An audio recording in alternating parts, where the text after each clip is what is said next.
welcome to my channel, and yes, we are on to Scream 4. Almost done with the Scream series, and I hope that you guys have enjoyed it so far. I know I definitely have, but before I go ahead and get into the review for Scream 4, I do want to give a quick shout out to my Patreon. Thank you guys so much for helping to contribute to the channel. You know, it means the world to me. If you want to know the perks to being a Patreon, the links are in the description below, along with all of my other social media, so feel free to check those out. But let's go ahead and just get into this review for Scream 4. This week marks the anniversary of the infamous Woodsboro murders. Local celebrity victim Sydney Prescott chose to return to her hometown.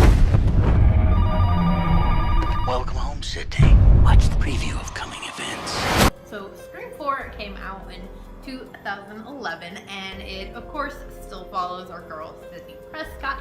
At this point, she has been able to kind of move past everything, started working on putting all of the previous films behind her and all of those events, and she's managed to write her own book regarding the events and moving past all of that and just going on to live a better life for herself. And she is currently on a book tour and ending it in, of course, Westboro. But not everybody is so happy about Sydney's return, as Ghostface returns as well. Now, I love Scream 4, of course. I feel like so many people do. I've mentioned it on my channel before, but just to give a little backstory into my history with Scream, I did not get into Scream or into horror until basically about the time this movie came out. I remember seeing so many familiar people were gonna be in it and really wanted to watch it, so I marathoned through all 4 films and just fell in love with the franchise. So of course, because of that, 4 will always hold a very special place in my heart. But I will get into the rankings in another video, which should be up tomorrow. So let's go ahead and talk about some of what makes this movie so great. So of course you have this fantastic opening scene, which Scream of course is known for their opening scenes, and this one I feel like definitely rivals with the first one. That one will always be the most epic opening scene for horror in general, but this one is definitely amazing. You have these films within a film, so you open with 2 actresses. You have one actress who was in Degrassi, as well as many other things, and the other girl is from Pretty Little Liars, and it starts with them and fun night of watching movies, mysterious phone call. It very much mimics the original opening theme from the first one in many different ways, only it is now set in more of a new age. So instead of just, phone call on the home line, you have the girl from Degrassi, as I'm just going to refer to her as, and she is being basically Facebook stalked by Ghostface. So you know right away that this movie is going to be definitely more in the modern world. And then of course those 2 get killed off in the opening, but that is not the only opening. It then transfers into another opening scene, which has even bigger names. You have Kristen Bell and Anna Paquin, who I just love and adore both of those women. Of course, Anna Paquin is in True Blood, and she is kind of the anti-horror fan. She doesn't get the obsession. She's just not really into them. And then you have Kristen Bell's character, who is the horror fan, and she just kind of has had enough of the shit talking on her love for horror, and she snaps and kills Anna Paquin, and you're just like, what is going on with this movie? And segues into another opening, and this is where you meet the actual 2 first victims of Scream 4, of the new Ghostface. They were currently watching Stab 6, which the ending of Stab 6 is the beginning of Stab 7 or something like that. I don't really remember exactly, but it's picking fun at this whole movie within a movie thing, as Scream and Stab do. But now we are to our actual first victims, and you have one of them who, again, not the biggest horror fan. She's kind of like, okay about him. And then you have the other girl who is the huge horror fan. She clearly loves them. She's clearly obsessed with the Stab films. I mean, she has the voice changer app already on her phone, but unfortunately, as it has to go, she gets killed off right away. So right away within Scream 4, we have 6 deaths in total, and yeah, I love it. It's such just a fantastic opening film, and you know right away that Scream 4 is going to be amazing.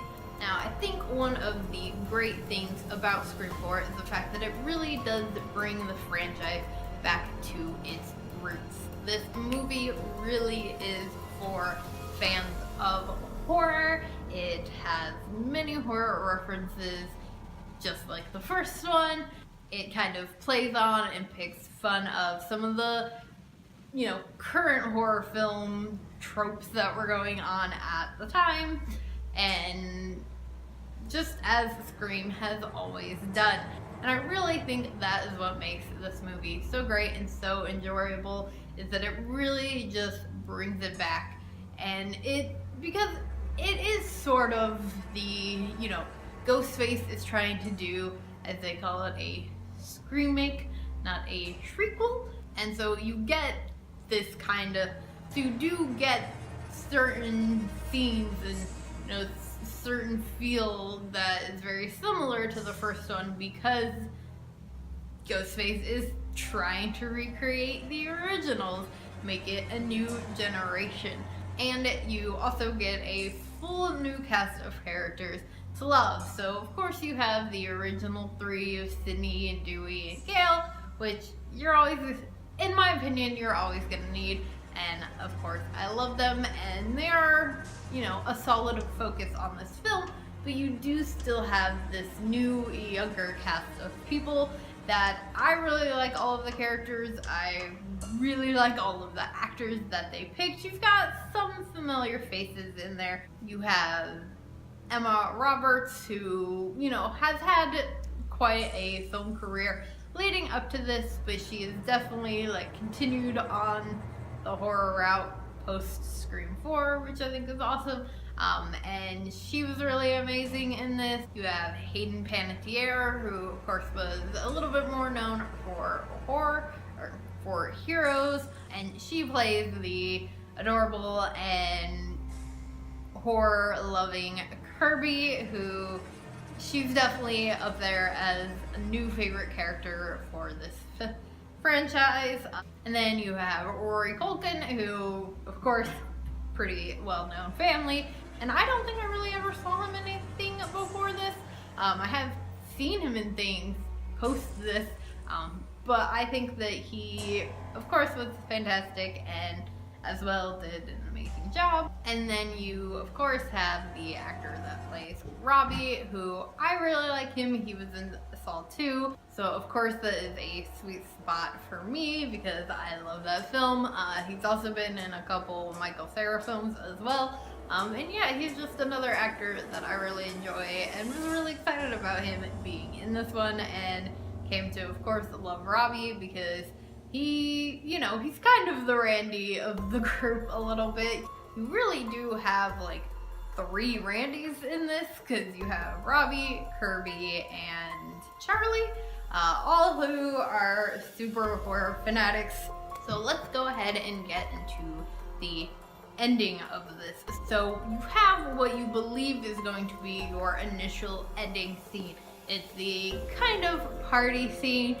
They're not necessarily having a party, but they're all just kind of hanging out at Kirby's house.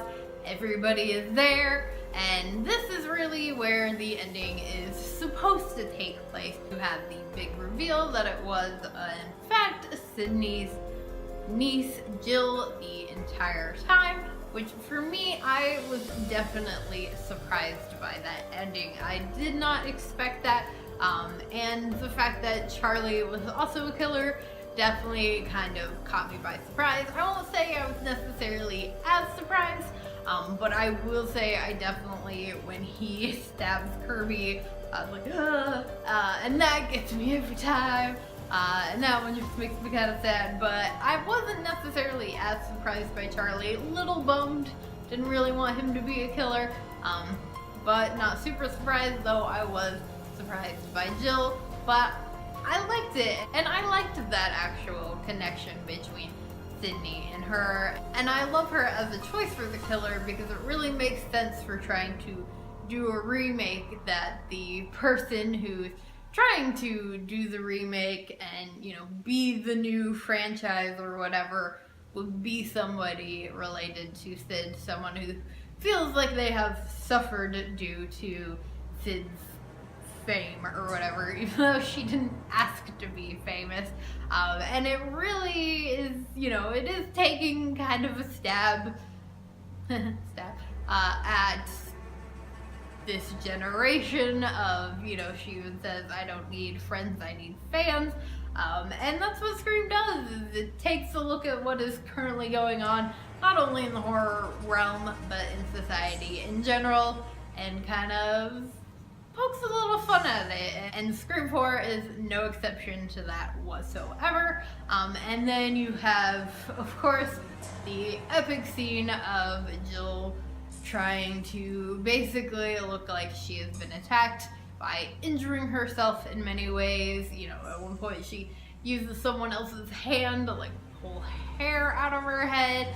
She slams herself into a table. She even like stabs herself on the wall with a knife, and it is just this, again, epic, fantastic scene that I really loved. You know, you took the kind of Billy and Stu stabbing each other scene, and, you know, obviously that exchange happens with her and Charlie, but you twist it so it's really just her doing everything to herself, which is so much, like, even crazier to me. And of course, she thinks that she has killed Sydney, and that is where it is supposed to end. But of course, it doesn't, because you cannot kill off our girl Sydney. So you flash to the actual end scene, which takes place in the hospital. Jill is conscious. She finds out that Sydney is still potentially alive, so she goes to try to kill her. But of course, Dewey and Gale kind of already figured out that something's not right.